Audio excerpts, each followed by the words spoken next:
Almost everyone has one social media account or the other. Now, this platform makes it possible to reach and connect millions, if not billions, of people around the world. But while some people use them positively, some others use them to terrorize others and spread fear. But just recently, some suspected bandits flaunted ransom collected from kidnapped victims and offered to share part of it with Nigerians for praising their leader. Now, in the story, Just Nigeria's Wale Fakile explores the impact of having such videos on the internet and what security agencies are doing to unmask the persons behind them. Have a look. A platform known for dances and trends, now a megaphone for terror. While some post for likes, others post to instill fear after leaving the trail of trauma. At the point we were kidnapped, we thought the military will come in to rescue us. But it isn't just about the echoes of horror. There are clamors of silenced voices. They blindfolded me and cuffed my hands behind and took me into their vehicle while I was whisked into an unknown location. While the Nigerian military stands ready against a formidable foe, a new frontier bursts forth online.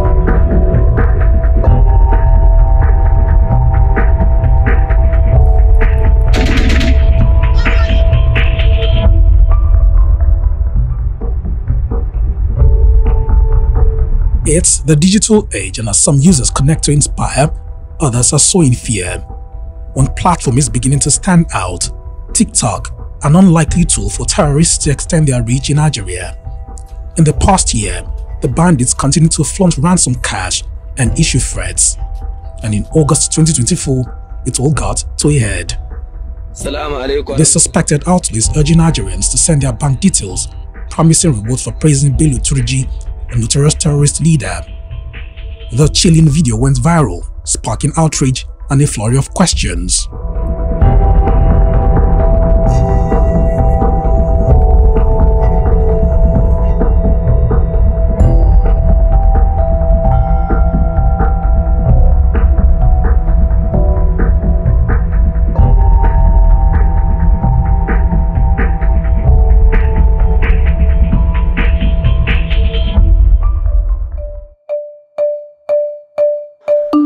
From the EndSARS protests to recent demonstrations over economic hardship, Nigerian security agencies have shown remarkable capability in tracking activists.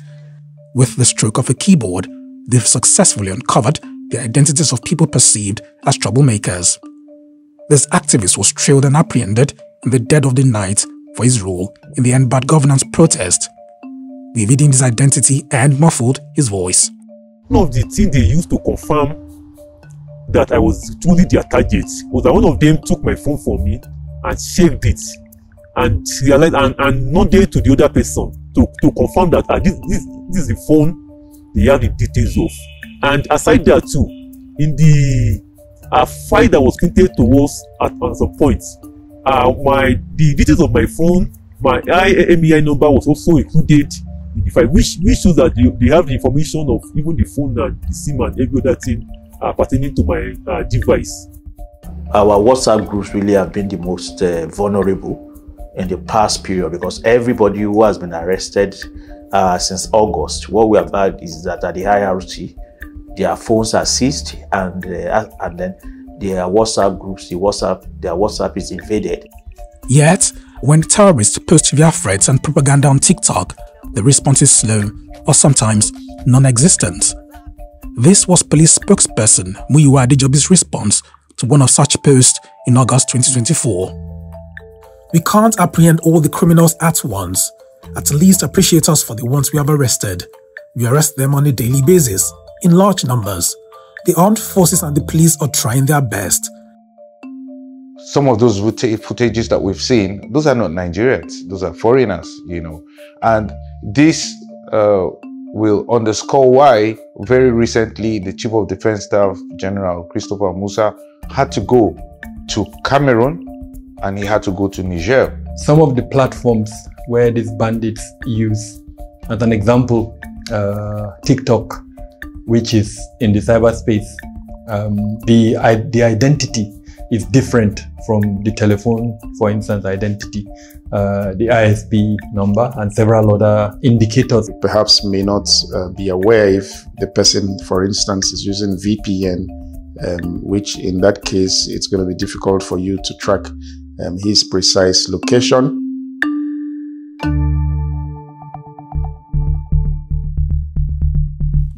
While digital platforms offer this terrorist a voice, the real-world consequences are devastating.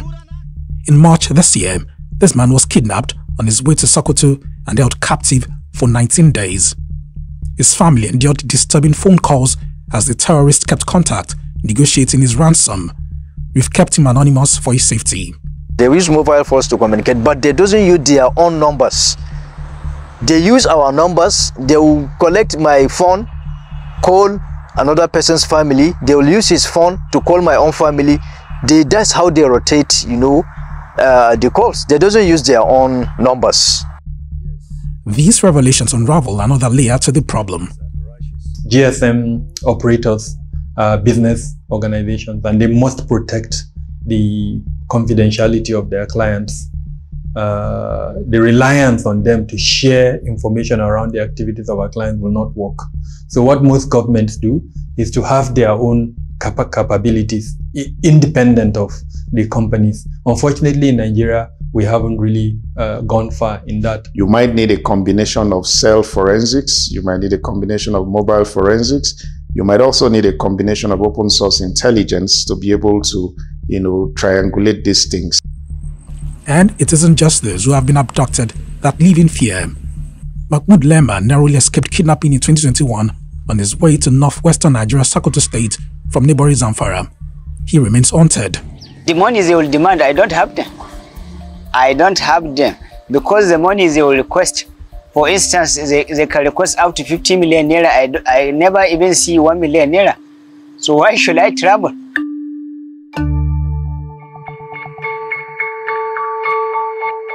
Experts say TikTok has given terrorist groups like Torjis a borderless audience, one that can be manipulated with disturbing ease as authorities struggle to catch up. If you're talking about the police have a right to go after criminals. So if they have assets for which they can use to get to criminals, then they are working within their rights.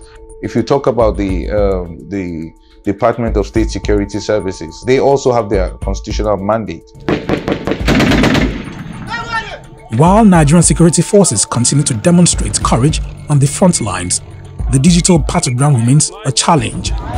Several terror cells and bandit leaders have been neutralized since last month, but there seems to be a visible gap in cybersecurity monitoring. We have people like Bello Turji. Take it from me, sooner than later, I will be announcing that he's gone. And whoever his replacement will be, will also be gone. You can't even start intelligence if you don't have a very accurate and robust citizen database. You need to have database of your citizens, first of all. I don't think there's any security organization now that has a department for, let's say, open source intelligence.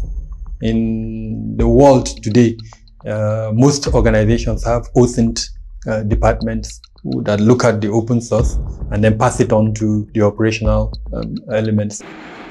As investigations continue, the onus falls on security agencies to level the playing field as the fight for Nigeria's safety is both physical and digital. Until both fronts are protected, no one is truly safe.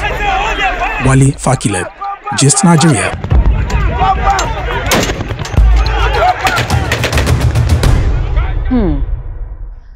What do you think about the story? Share your thoughts with us on X at Gist Nigeria TV. Would like to hear from you.